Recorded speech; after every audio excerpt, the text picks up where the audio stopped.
नमस्ते दोस्तों।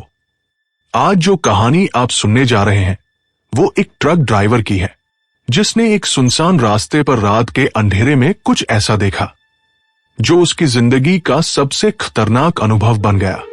तो तैयार हो जाइए एक और डरावनी कहानी के लिए, सिर्फ स्केरी इनसाइड हिंदी पर। रवि एक एक्सपीरियंस ट्रक ड्राइवर था। बीते 12 सालों से वो महाराष्ट्र से उत्तर भारत तक का माल लेकर लंबी यात्राएं करता आया था।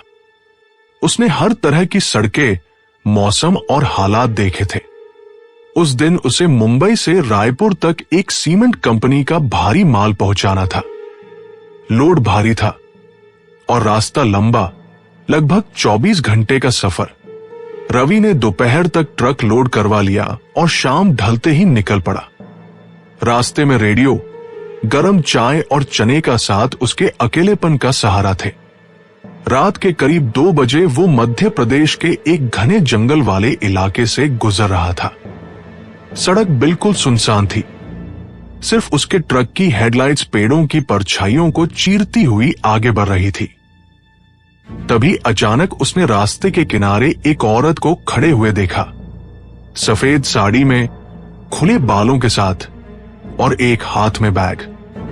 रवि को थोड़ी हैरानी हुई क्योंकि उस सुनसान इलाके में इतनी रात को कोई औरत अकेली कैसे हो सकती थी। लेकिन उसका चेहरा डरावना नहीं बल्कि थका और घबराया हुआ लग रहा था। वो औरत ट्रक के पास आई और विनम्र आवाज में बोली, भैया, आगे वाले गांव तक छोड़ देंगे क्या?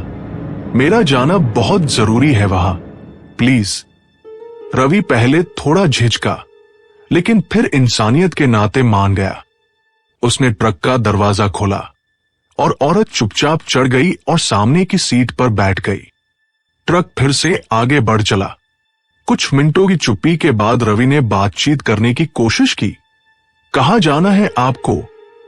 औरत ने धीमे स्वर में कहा, बस अगले गांव तक। बबूल खेड़ा।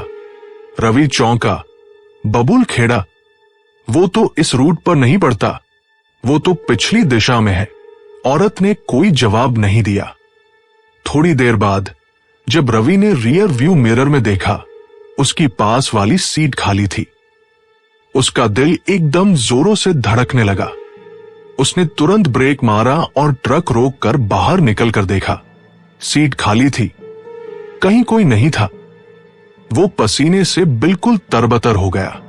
रात के सन्नाटे में जंगल की रहस्यमयी गूंज तैर रही थी और ट्रक के इंजन की धीमी गड़गड़ाहट के बीच सिर्फ उसकी धड़कनें ही उसे सुनाई दे रही थी। वो वहां से जल्दी निकलने के लिए ट्रक में बैठा और जैसे ही गाड़ी चलाना शुरू किया, ठीक उसी पल उसे अपने कान के पास एक धीमी आवाज सुनाई दी, बबूल खेड़ा जाना है, अब साथ चलो। रवि का चेहरा पीला पड़ गया। उसने एक झटका देकर दरवाजा खोला और ट्रक से बाहर कूदकर वहां से भाग गया। किसी तरह वो ढाबे तक पहुंचा और सुबह होते ही सारी बात वहां के ढाबे वाले को बताई। ढाबे वाला गंभीर हो गया और बोला, भाई, तुमने बबूल खेड़ा का नाम लिया? रवि ने डरते हुए सिर हिलाया।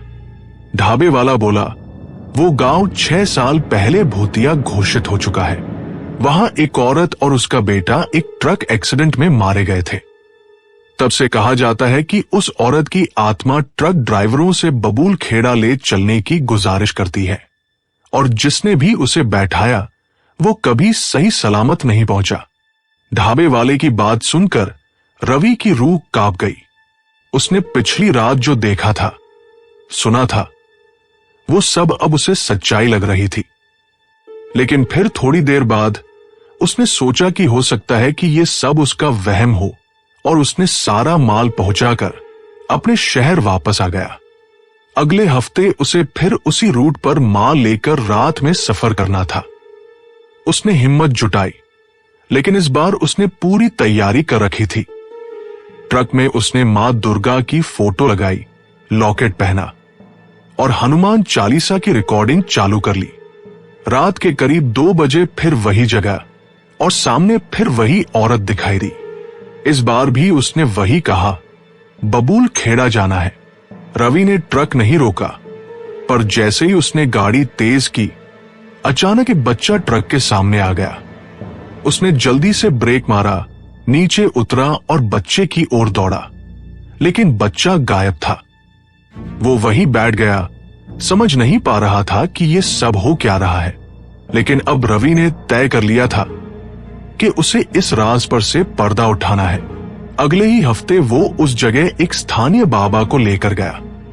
बाबा ने बताया उस आत्मा को सिर्फ मोक्ष चाहिए। उसका बेटा उसी एक्सीडेंट में मारा गया था और उसकी लाश कभी नहीं मिली।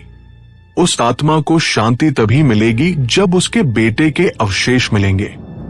उसकी आत्मा अधूरी है। रवि ने पुराने एक्सीडेंट वाली जगह पर खुदाई करवाई। 3 दिन तक कुछ नहीं मिला। चौथे दिन मिट्टी में एक टूटा हुआ खिलौना और कुछ हड्डियां मिली। बाबा ने वही पूजा करवाई, आत्मा की शांति के लिए हवन करवाया और वो सामान वही मंदिर में दफना दिया।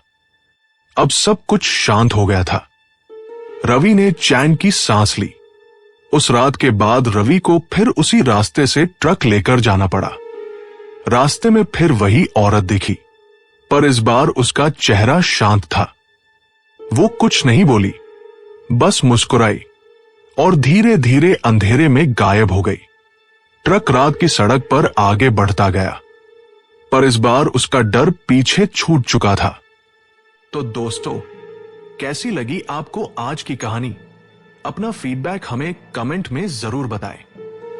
ऐसी और कहानियों के लिए स्केरी इनसाइड हिंदी को सब्सक्राइब करें।